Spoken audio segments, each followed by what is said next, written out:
ना प्यारे विद्यार्थियों, प्यारे बच्चों, आज हम PQRS की शीट नंबर 3 डिस्कस करेंगे। 2 शीट हम पहले डिस्कस कर चुके हैं। जिन बच्चों ने 2 शीट देख ली हैं, मैं उम्मीद करता हूं उनको बहुत ही बेसिक्स बातें जो PQRS के लिए होनी चाहिए वो समझ आई होंगी। और आप सीरीज़ को मतलब एक कंटिन्यू देखते चलिए और स्टेप टू स्टेप देखते चलिए, एक भी जंप मत करिए और इनके नोट्स बनाते चलिए। मैं बिल्कुल एक विश्वास के साथ बोल रहा हूँ कि आपको PQRS में मास्टरी हो जाएगी। PQRS टॉपिक में आपके क्वेश्चंस नहीं छूटेगा एक भी एग्ज़ाम में। बस आप खुद पे भरोसा रखिए और ठाकुर जी पे भरोसा रखिए और पूरी शिद्दत से काम करिए। चलिए करते हैं स्टार्ट। तो बच्चों, आज का जो फर्स्ट क्वेश्चन है हमारा, फर्स्ट क्वेश्चन स्टार्ट है S1 से, जिसमें लिखा है गुरु इज़ अ यूनिवर्सिटी प्रोफेसर। तो बच्चों, इस सेंटेंस के अंदर सबसे पहले बहुत बेसिक बातें जो कि मैं डेली डिस्कस करता हूँ। आप किसी भी सेंटेंस की स्टार्टिंग नाउन से कर सकते हैं, लेकिन अगेन दोबारा अगर कोई लाइन स्टार्ट कर रहे हैं, मतलब एक लाइन के बाद, एक सेंटेंस के बाद जब आप दूसरा सेंटेंस यूज़ करते हैं तो नाउन से नहीं करते, बल्कि उस नाउन के लिए प्रोनाउन से शुरू करते हैं। उस नाउन के लिए प्रोनाउन से शुरू करते हैं। कुछ बच्चों बेसिक एलिमेंट्स ऐसे होते हैं, बेसिक बातें ऐसी होती हैं जिनको अगर आप ध्यान में रखेंगे तो कुछ भी हार्ड नहीं लगेगा आपको। PQRS में, क्लोज टेस्ट में बहुत आसान चीज़ें हैं ये। बस आपको जोड़ना आना चाहिए, कनेक्टिविटी आनी चाहिए। जैसे मैंने आपको कहा कि गुरु इज़, तो यहाँ पे देखो गुरु जो है, गुरु नाम का जो व्यक्ति है वो इस सेंटेंस में सब्जेक्ट है, और सब्जेक्ट हमारा या तो नाउन होता है या तो प्रोनाउन होता है। तो हमारा सब्जेक्ट यहाँ पे कौन है? नाउन। अब हम आगे अगर बात करें गुरु की ही, भाई गुरु से शुरुआत हुई है तो बात अगर हम गुरु की ही कर रहे हैं, तो हमारे सेंटेंस की स्टार्टिंग जो हमारा सेकंड सेंटेंस होगा बच्चों, वो गुरु से नहीं हो सकता। वो या तो प्रोनाउन से होगा या फिर हो सकता है किसी कंजंक्शन से हो। मतलब कोई कंजंक्शन होगा तो उसके बाद भी आपको प्रोनाउन तो दिखेगा। कंजंक्शन, प्रोनाउन या फिर सिर्फ प्रोनाउन, इनको फाइंड आउट करो आप। तो देखो पी ऑप्शन को अगर मैं देखूं, पी वाले पार्ट को, तो पी वाले पार्ट में लिखा है इट वॉज। पूरी लाइन को पढ़ के उसकी हिंदी मीनिंग निकालने की ज़रूरत शुरुआत में नहीं है। अगर हम पजल हो रहे हैं, अगर हमारे कुछ ऑप्शंस, मतलब 2 ऑप्शन 3 ऑप्शन अगर हमारे प्रोनाउन से स्टार्ट हो रहे हैं, तब हमें हिंदी की सेंस निकाल के देखनी है। अदरवाइज़ हिंदी की सेंस में टाइम वेस्ट मत करना।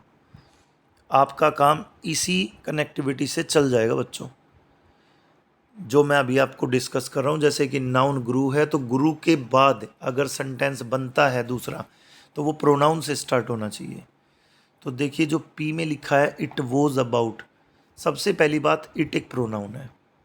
मैंने अभी कहा कि प्रोनाउन से स्टार्टिंग होगी दूसरे सेंटेंस की, बात तो ठीक है, लेकिन इट एक प्रोनाउन है, लेकिन नॉन लिविंग के लिए यूज़ होने वाला, जबकि गुरु एक लिविंग है। भाई नॉन लिविंग कोई चीज़ है, कोई वस्तु है, उसके लिए तो आप इट यूज़ करोगे। आप जो लिविंग है, लिविंग थिंग्स होती हैं, उनके लिए थोड़ी ना इट यूज़ करोगे। तो पी वाला जो पार्ट है वो हमारा आंसर नहीं हो सकता। यानी कोई भी अगर 4 ऑप्शन में से पी से शुरू है तो सबसे पहले उसको साइड कर दो, उसे कट कर दो। तो बच्चों देखो ए वाले ऑप्शन में PRSQ जो लिखा है वो गलत है, वहाँ से स्टार्ट नहीं हो सकता पी से, तो इसको हटा देते हैं। अब हमारे पास सिर्फ लोड बचा है 3 ऑप्शंस का। अब हम क्यू को चेक करेंगे। देखो लिखा है the book is very popular now. ये जो द बुक लिखा है ना बच्चों, इसके लिए भी अपनी नोटबुक में कुछ बातें लिखो। मैं बोल रहा हूँ, समझा रहा हूँ, ध्यान से समझो। देखो यहाँ पर हेल्पिंग वर्ब है इज़, और हेल्पिंग वर्ब से पहले आया हुआ है एक सब्जेक्ट, और सब्जेक्ट हमारा या तो नाउन या तो प्रोनाउन होता है। तो हमारा सब्जेक्ट कौन है यहाँ पर? बुक। सब्जेक्ट हमारा बुक है, अच्छी बात है कि हमें समझ आ गया बुक हमारा सब्जेक्ट है, जो कि एक नाउन है। और बच्चों नाउन से पहले आर्टिकल का यूज़ होता है, अच्छी बात है, समझ आ गया होगा, पहले भी बताया है। लेकिन जब किसी नाउन के पहले द आता है ना, जब किसी नाउन के पहले द आता है तो समझ लो उस नाउन के बारे में पहले कोई ना कोई डिस्कशन हो चुका है, यानी वो निश्चित नाउन है। वो ऐसा नाउन है जिसके बारे में बोलने वाला और सुनने वाला दोनों जानते हैं, दोनों को पता है। ये मैं कुछ आर्टिकल्स के शीट जो अभी और अपलोड करूँगा, 2 ही अपलोड हुई हैं, उसमें धीरे धीरे आपको समझ आ जाएंगी चीज़ें कि द कब कब आता है। फिलहाल मैं ये कहना चाहूँगा, गुरु is a university professor, the book is very popular now, तो कोई सेंस ही नहीं बन रही। बात गुरु की हो रही है, साथ में द बुक को जोड़ दें, कोई सेंस नहीं बन रही। जब तक हम गुरु के बारे में कुछ बातें, कुछ चीज़ें और शेयर ना कर लें, तब तक द बुक का यहाँ पर कोई मतलब नहीं बनता जोड़ने का। तो बच्चों, हम क्यू से स्टार्ट नहीं कर सकते, क्योंकि देखो गुरु भी एक नाउन है और द बुक भी एक नाउन है, तो दोनों नाउन हो गए, जबकि दोनों का एक दूसरे से कोई कनेक्शन शो नहीं हो रहा सेंटेंस में। पी को हमने क्यों यूज नहीं किया, क्योंकि इट था और इट नॉन लिविंग के लिए होता है, पी तो साइड कर दो। क्यू को हम इसलिए यूज नहीं कर रहे क्योंकि वो द बुक से स्टार्ट हुआ है। अगर वो ही से शुरू होता, गुरु के बारे में कोई बात बताता, तो शायद हम उसको जोड़ सकते। आर चेक करिए, सॉरी, पहले क्यू से स्टार्ट होने वाला कोई भी अगर ऑप्शन है तो उसे भी कट करो। देखो बी ऑप्शन में क्यू से स्टार्ट है, क्यू पी आर एस, तो बच्चों इसे भी कट कर दो, साइड कर दो। आपके दिमाग पर लोड सिर्फ 2 ऑप्शंस का बचेगा फिर, और 2 ऑप्शन है हमारे अब कौन, सी और आर। मैं आपको अक्सर ये बात बताता हूँ, जितने कम ऑप्शन करते चले जाओगे, चेक करते हुए कट करते हुए चले जाओगे और ऑप्शन कम बचेंगे, तो आपका क्वेश्चन सही होने के चांस बढ़ जाएंगे, घटेंगे नहीं। स्ट्रेटजी होती है पेपर को निकालने की, ऐसे मूर्खों की तरह पेपर नहीं निकलेगा कि आप चारों ऑप्शन को रखे हुए बैठे हैं और उसी पे दिमाग लगाए जा रहे हैं, टाइम वेस्ट हो जाएगा। आपको 2 ऑप्शन लग रहे हैं कि आंसर नहीं है, साइड करो, उनकी तरफ अब ध्यान ही नहीं जाना चाहिए, बचे 2। चेक करते हैं अब बच्चों आर से चेक कर, तो आर से अगर मैं चेक करूं तो देखो लिखा है 30 years ago he wrote a strange novel, मतलब 30 साल पहले की बात की जा रही है कि उसने लिखा, ही रोट। अब ही इसमें देखो कौन हो सकता है, खुद सोच के देखो, ही इसमें हो सकता है गुरु, ही इसमें गुरु हो सकता है। अब उसकी किसी रचना की बात की जा रही है, उसके किसी नोवेल की बात की जा रही है जिसका नाम है क्वीन ऑफ द मार्स। ये बच्चों किताब का नाम है। अभी मैंने क्यू पार्ट में आपको क्या कहा था, द बुक बेवजह नहीं आ सकता, बुक के पहले द तब आएगा जब बुक के बारे में पहले कोई ना कोई डिस्कशन हो चुका हो, डायरेक्ट द बुक नहीं आ सकता। यानी कि ये सेंटेंस जो क्यू वाला सेंटेंस है वो कभी भी आर से पहले नहीं आ सकता, वो कभी भी आर से पहले नहीं आ सकता। कौन सा सेंटेंस, क्यू वाला सेंटेंस, क्योंकि द बुक जो है वो निश्चित नाउन हो चुका। जो बुक है उसके बारे में मुझे भी पता है और आपको भी पता है। जब लिसनर और स्पीकर दोनों को किसी नाउन का पता होता है तभी उस नाउन के पहले द लगता है। अगर हम आर को पढ़ें तो देखो अब हमें पता चल चुका है, आपको भी जो कि आप लिसनर हो, मैं भी जो कि स्पीकर हूँ, हम दोनों को पता चल चुका है कि किसी प्रोफेसर ने या किसी राइटर ने एक नोवेल लिखा था जिस नोवेल का नाम था क्वीन ऑफ द मार्स। अब अगर इसके बाद हम द बुक की बात भी करें तो हम सबके दिमाग में एक बात है, कौन सी book, queen of the Mars. तो द बुक वैसे ही नहीं आ जाएगा कि आपने उठाया और द बुक को लिख दिया। तो बच्चों क्यू भी नहीं स्टार्ट हो सकता, क्यू से भी, आर से भी सेंटेंस स्टार्ट नहीं हो सकता, क्योंकि आर भी पता है किसके बारे में बता रहा है, बुक के बारे में। और बुक की बात हम तब करेंगे जब हम गुरु के बारे में कुछ और बता दें, कुछ और बता लें, तब बात करेंगे हम उसकी किसी रचना के बारे में। अब आर वाले ऑप्शन को भी हटाओ, यानी डी को भी हटाओ। तो अब तो देखो बच्चों टाइम कुछ बचा ही नहीं है इसके लिए, कि ये बोलना ही गलत हो जाएगा कि अब और चेक करें, लेकिन फिर भी आपको 100% समझ आ जाए इसके लिए एक बार इसको भी चेक कर लेते हैं, जो कि सी ऑप्शन है। अब सी से चेक करो, एस दिया हुआ है। अब बच्चों शुरू से S1 को पढ़ो एक बार, गुरु is a university professor. S part को देखो, अब he is also a famous writer. वो यूनिवर्सिटी प्रोफेसर तो है ही, उसके साथ साथ वो एक फेमस राइटर भी है।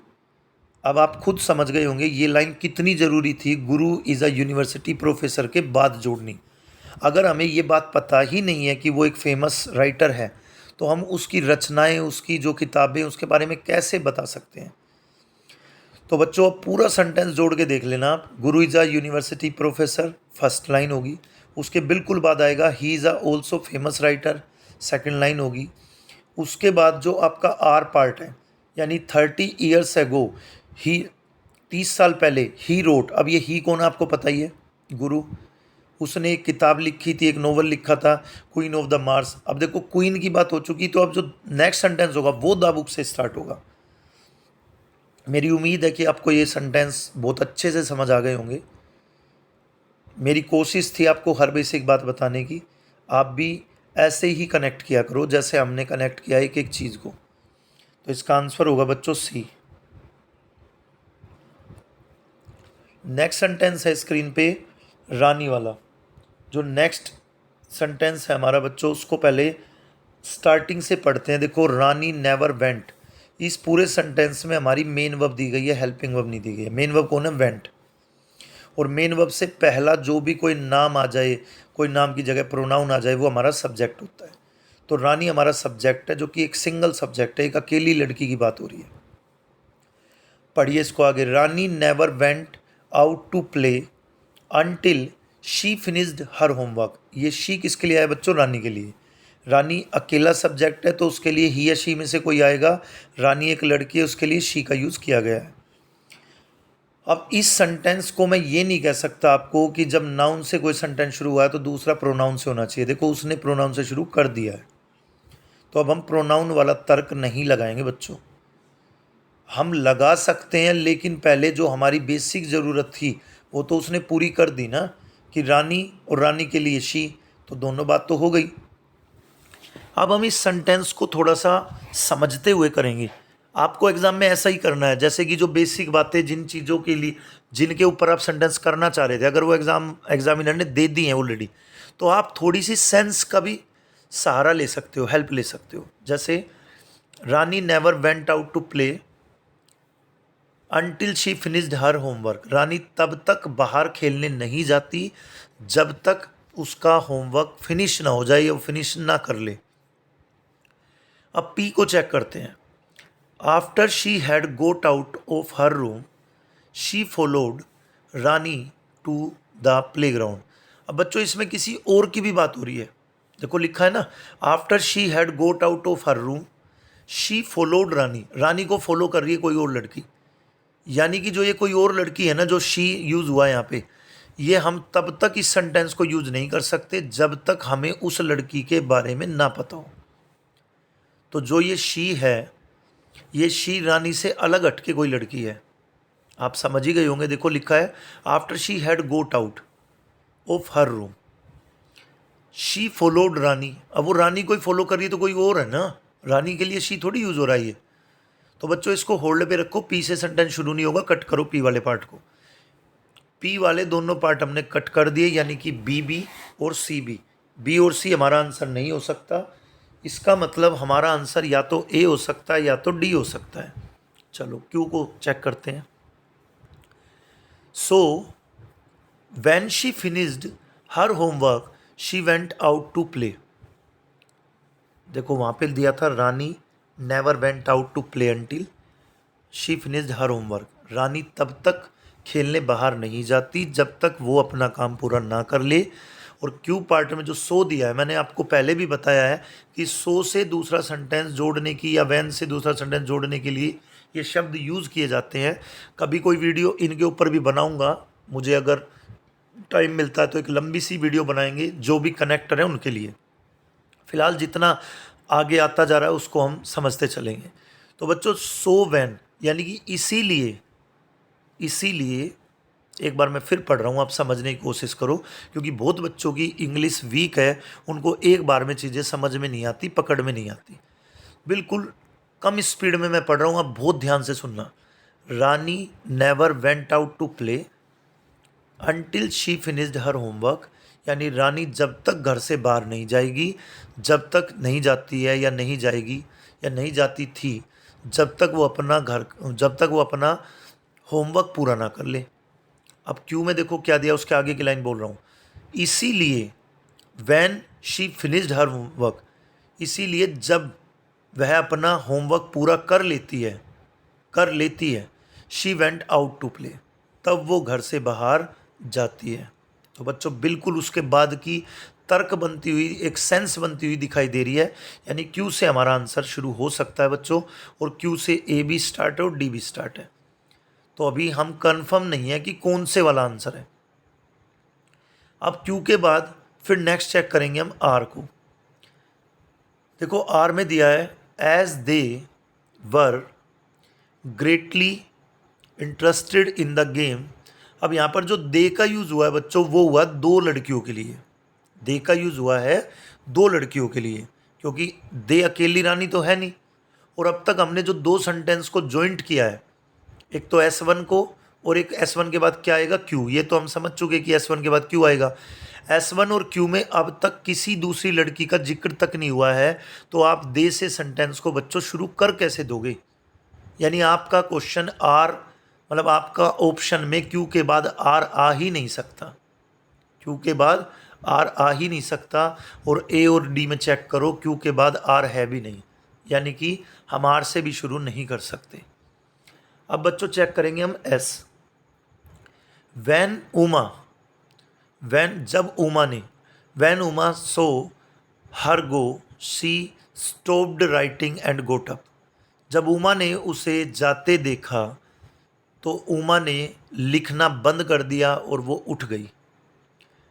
तो बच्चों उसके बाद कौन सी लाइन के बाद, जो क्यू वाला पार्ट था कि इसीलिए जब वो अपना काम ख़त्म करती है उसके बाद बाहर जाती है, उसके बाद की लाइन हमें जो इसमें जुड़ती हुई, जॉइंट होती हुई दिखाई दे रही है, वो एस। क्योंकि यहाँ पर देखो अब एस के बाद तो कुछ बचा नहीं है ना जिसको हम ट्राई करके देखें।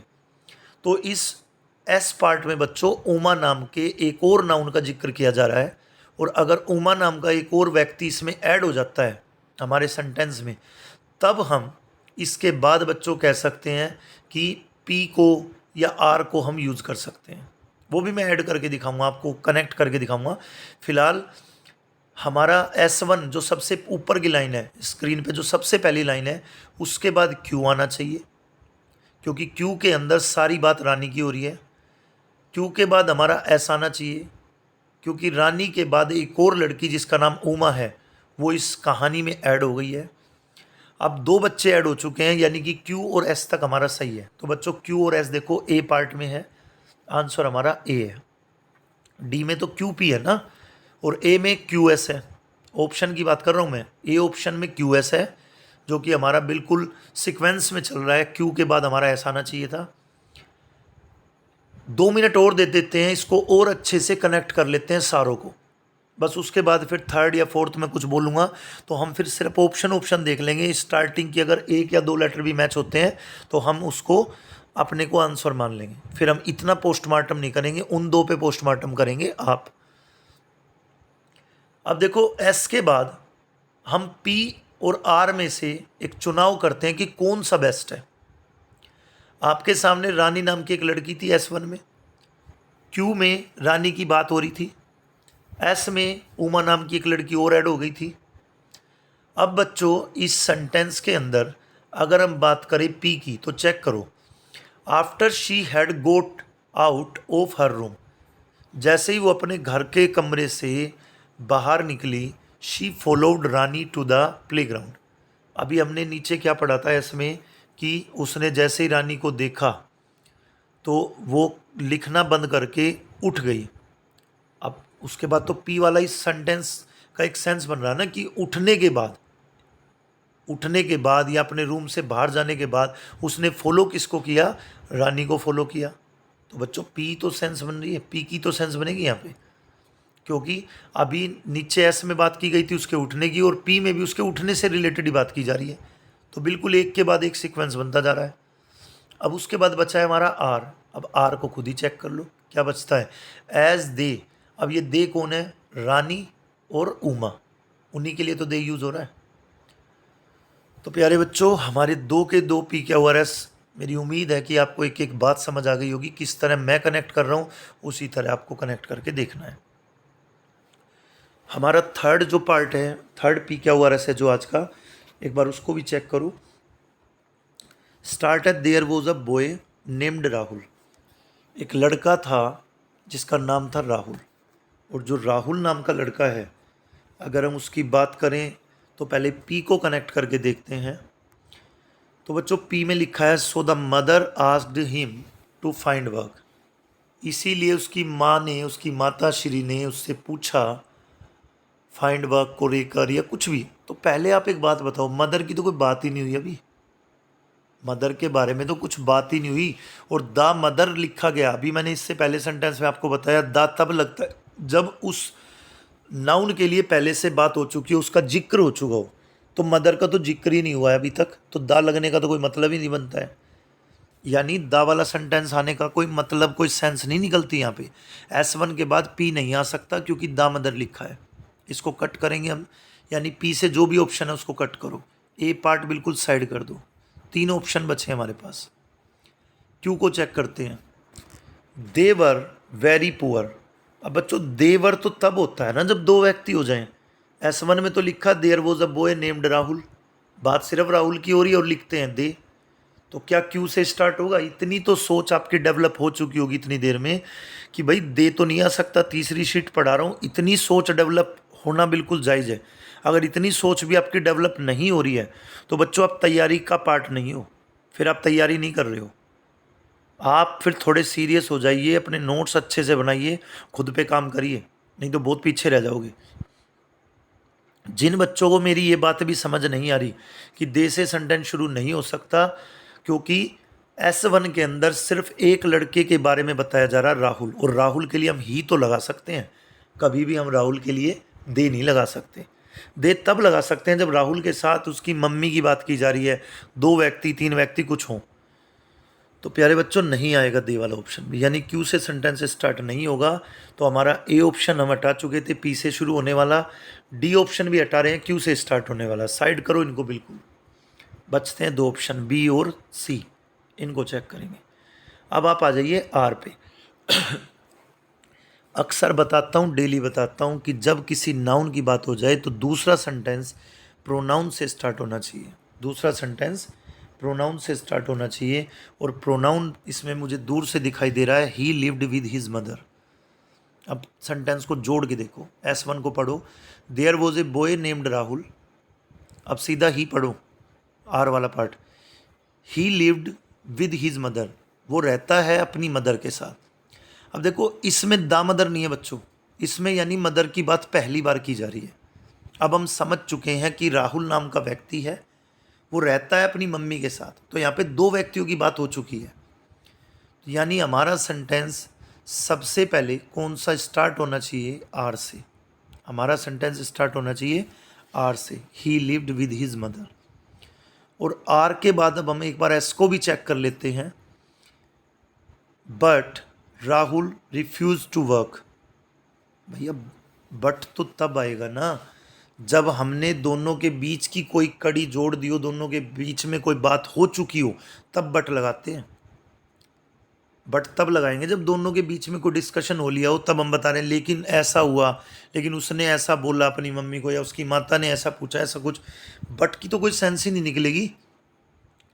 जैसे S1 के बिल्कुल बाद आर बिल्कुल सेट है क्योंकि प्रोनाउन से स्टार्ट है, तो इस प्रोनाउन के बाद पहले दोनों के बारे में कोई ना कोई डिस्कशन, कोई ना कोई बात होनी ज़रूरी है, या उनके बारे में कुछ ना कुछ बताया जाना ज़रूरी है। क्योंकि अभी तक हम इंट्रोड्यूस हुए हैं सिर्फ एक बात से कि इस पूरी स्टोरी में एक तो राहुल नाम का लड़का है जो अपनी माता के साथ रहता है, बस हमें इतनी दो बात पता है, इसके अलावा कुछ नहीं जानते हम इनके बारे में। तो बच्चों आर के बाद हम क्या लगाएंगे, इसको एक बार हम दोबारा से स्टार्ट करके चेक करते हैं। देखो मदर की बात हो चुकी है, राहुल की बात हो चुकी है, तो जो क्यू पार्ट है जिसमें लिखा दे वर वेरी पुअर, इनमें उसकी सिचुएशन बताई जा रही है, उन दोनों की सिचुएशन बताई जा रही है कि जो वो माँ और बेटा दोनों हैं वो किस सिचुएशन में, किस स्थिति में है, पुअर कंडीशन में। दे वर वेरी पुअर, वो बहुत ही पुअर हैं, बहुत ही गरीब हैं। दे कब आता है? जब दो लोगों की बात हो या मोर देन टू की बात हो। तो बच्चों यहाँ पर क्यू आर के बाद क्यू आना ज़रूरी है, जो कि हमारे बी ऑप्शन में है आर क्यू। बाकी को आप खुद चेक कर लेना एक बार अपने तरीके से, जैसे मैंने सारी बातें बताई इस तरह जोड़ जोड़ के देखना इस वाले पार्ट को। आंसर बी जरूर आ गया, लेकिन आप सारों की सेंस जोड़ के देखना, आर क्यू पी एस क्यों आए, किसके बाद क्यों, किस लिए आना चाहिए। ये प्रैक्टिस आपको एग्जाम में हीरो बना देगी। अगर अभी कर लोगे ना ये प्रैक्टिस, हीरो हो जाओगे एग्जाम में। चलो नेक्स्ट, फोर्थ पी क्या हुआ है आज हमारा, जो कि लास्ट है हमारे आज के सेशन का। Rishi is a student of medicine. बच्चों बात हो रही है ऋषि की। ऋषि एक नाउन है। ऋषि के बारे में बताया जा रहा है कि एक मेडिकल का, एक मेडिसिन का एक स्टूडेंट है। तो बच्चों S1 के बाद हम क्या जोड़ें, आपको मैं बार बार बता चुका हूँ कि प्रोनाउन चेक किया करो। नाउन के बाद अगर कुछ जोड़ना है तो सीधे प्रोनाउन पे जाओ, बिना टाइम वेस्ट किए, बिना टाइम वेस्ट किए सीधे प्रोनाउन पे जाओ। देखो यहाँ पे प्रोनाउन है आर में और एस में, तो बस हम आर और एस से ही अपना आंसर मानेंगे, बाकी किसी से मानेंगे ही नहीं। क्यू को कट कर दो, क्यू ए पार्ट में है उसको कट कर देते हैं। अब हमारे पास 3 ऑप्शन बचे हैं जो आर से भी शुरू हैं और एस से भी शुरू हैं, इनको चेक करेंगे। यानी हमें इनके बाद की एक लाइन, एक सेंटेंस और पता होना चाहिए, तब शायद हम अपने आंसर तक पहुंच पाए। तो क्यू वाला तो है ही नहीं, उसको तो साइड करो। 3 ऑप्शंस का लोड बचा है अब, तो इनको चेक करेंगे बच्चों। सबसे पहला कौन सा है, आर या एस, या तो आर से स्टार्ट होगा या एस से स्टार्ट होगा, ठीक है। अब हम ही और ही वाले 2 सेंटेंस जो कि आर और एस में हैं, इनको पढ़ के देखते हैं। देखो, Rishi is a student of medicine, R को पढ़ रहा हूँ मैं। He is doing research in cancer. Rishi वो स्टूडेंट है जो रिसर्च कर रहा है किस पर, कैंसर पर। एक तो इसके बाद यो सेंस बनती है। एक ये देखिए एस वाले में, ही has already done very useful work in this field. अब देखो बच्चों दिया इसमें इन दिस फील्ड, यानी कि वो किसी ना किसी फील्ड की पहले ही बात कर चुके हैं। अगर हम एस को डायरेक्ट लगा दें मेडिसिन के बाद तो ये गलत हो जाएगा, क्योंकि वो किसी ना किसी फील्ड की पहले ही बात कर चुके हैं। वो ऑलरेडी डन कर चुके हैं किसी न किसी काम को। यानी इस एस वाले सेंटेंस से पहले कोई और सेंटेंस ऐसा जिसमें किसी न किसी बात के बारे में बताया गया है, जिनके बारे में एस में कहा जा रहा है कि वो ऑलरेडी डन कर चुके हैं कुछ काम को इस फील्ड में। And is hopeful of finding a solution of this disease. अब बच्चों कौन सी डिजीज, हमें तो पता ही नहीं, हमें तो बीमारी का पता ही नहीं, बीमारी का नाम क्या है। इसका मतलब एस एक अधूरी सेंस हो जाएगी अगर हम Rishi is a student of medicine के बाद लगाएं, क्योंकि एस हमें बहुत सारी अधूरी बातें बता रहा है, अधूरी चीज़ों के बारे में। इसका मतलब मैं ये कहना चाह रहा हूँ, जैसे ऋषि के बाद अगर हम एस लगा देते हैं तो हमें ना तो ये पता चला कौन सी बीमारी की बात हो रही है, ना हमें ये पता चला कि वो ऑलरेडी किस चीज़ पे रिसर्च कर रहे हैं। हमें तो कुछ एस क्लियर ही नहीं कर पा रहा है। लेकिन आर ज़रूर क्लियर कर रहा है कि he is doing research in cancer, यानी बीमारी का नाम है कैंसर और वो उस पर रिसर्च कर रहा है। अगर हम आर के बाद ऐसा लगाते हैं तो हमारा सेंस क्लियर होता है कि he has already done very useful work in this field and is hopeful of finding a solution to this disease. कौन सी बीमारी की, कौन सी डिस की बात कर रहे हैं अब, कैंसर की। तो पहले नाउन फिर प्रोनाउन, या पहले नाउन और फिर नाउन के जैसा कोई ऐसा वर्ड जो उसको इंडिकेट करे, उसकी तरफ इशारा करे। तो बच्चों आर से सेंटेंस शुरू होगा, एस से तो हो ही नहीं सकता, तो सी पार्ट भी हट जाना चाहिए। और आर से स्टार्ट होने वाले के बाद भी एस आएगा, यानी B is the answer. B हमारा आंसर होगा। प्यारे बच्चों लास्ट के 2 में मैंने सिर्फ 1 या 2 ही ऑप्शन चेक करके आंसर बता दिया आपको, जो कि हम आंसर तो पेपर में ऐसे निकाल सकते हैं, लेकिन आपका काम है कंप्लीट को चेक करना। जब तक आप चेक ना कर लो, जब तक आप आंसर मत मानना, क्योंकि अभी आप फ्रेशर हो, इस फील्ड में सीख रहे हो। जय श्री राधे, हरे कृष्णा। आप इसकी प्रैक्टिस कर लेना। आज के लिए इतना ही काफ़ी है। आज मैंने 4 अपलोड किए हैं, इसमें 4 PQRS। तो जैसा जैसा टाइम मिलेगा हो सकता है किसी दिन हम 5 या 10 भी डाल दें, तो सीरीज़ लंबी होती जाएगी, क्योंकि आपका एग्ज़ाम टारगेट है हमारा टारगेट ये नहीं है कि हमें 10-20 मिनट का बस डेली टाइम पास करना है। टारगेट है एग्ज़ाम क्रैक करना। ठीक है, हरे कृष्णा।